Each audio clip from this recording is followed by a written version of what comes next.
नमस्कार. माझं नाव आहे डॉक्टर पुरू धवन आणि आज या व्हिडिओमध्ये आपण बद्धकोष्ठतेबद्दल बोलणार आहोत.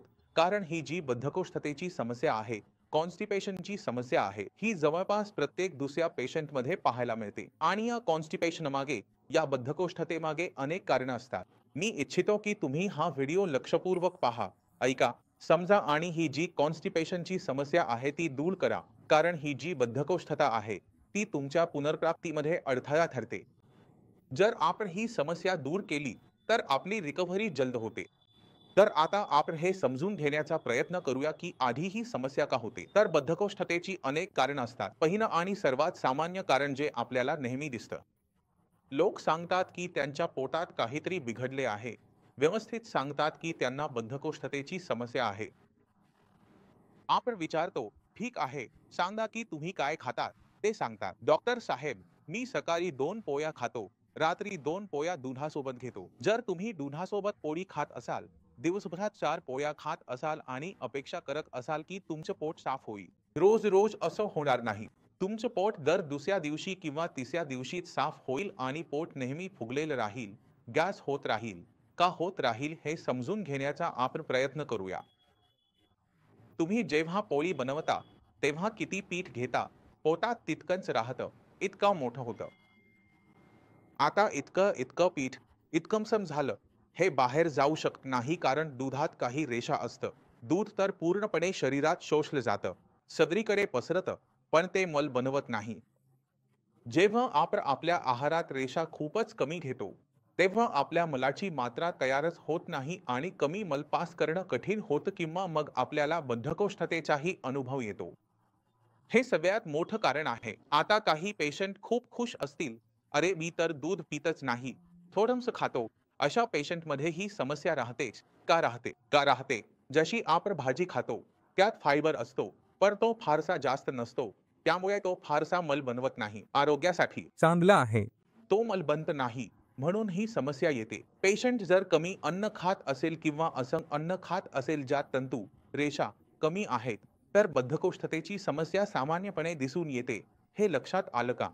आणि याला अजूनही बरेच कारण आहेत. जर पेशंट पाणी कमी पितात, तरीही ही समस्या दिसून येते. जर पेशंट नॉनव्हेज, विशेषतः चिकन जास्त खात असेल, तरीही त्याला बद्धकोष्ठतेची समस्या दिसून येते. म्हणजे 99% पेशंट असे असतात जे कमी अन्न खात असतात. म्हणून आपण पहिला बदल काय करायचा आहे? आपल्याला आपल्या खाण्याच्या सवयी बदलायच्या आहेत. कोणतीही पोळी साधी खायची नाही. गाजर किसून कणकेत मिसळा, मग टेस्टी पोळी बनवा. ती डाळ किंवा भाजीसोबत खा. याने काय फरक पडतो?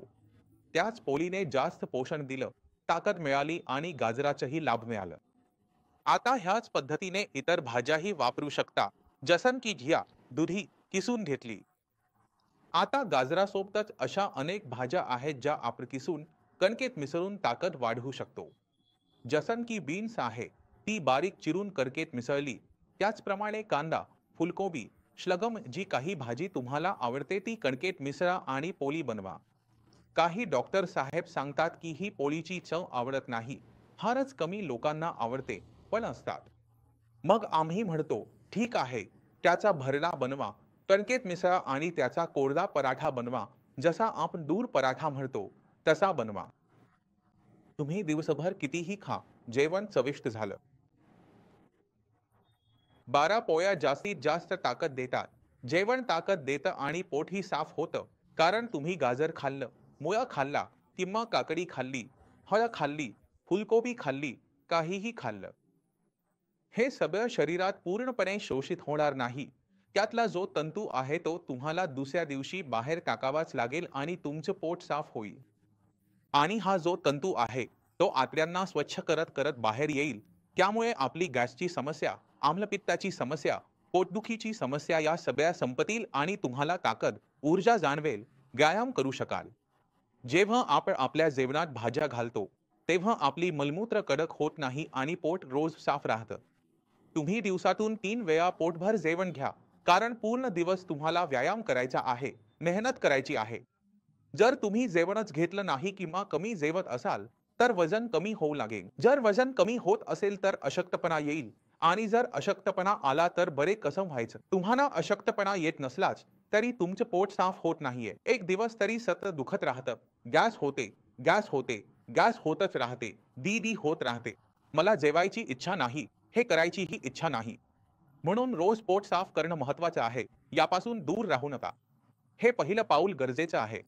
जर तुम्ही ही गोष्ट समजून घेतली आणि स्वतःच्या पोटावर काम करायला सुरुवात केली, तेही औषधांशिवाय, हे लक्षात ठेवा. औषधं का वापरायची नाही, हे मी तुम्हाला दुसऱ्या व्हिडिओमध्ये सांगीन. हो, जर तुम्हाला बद्धकोष्ठता आहे आणि बद्धकोष्ठतेच्या गोळ्या घेत असाल, तर नाही. उलट तुम्ही अजूनच कमकुवत व्हाल. त्यामुळे आहारात भाज्या वाढवा, बद्धकोष्ठता दूर करा आणि या पेनसारखे पटकन बरे व्हा.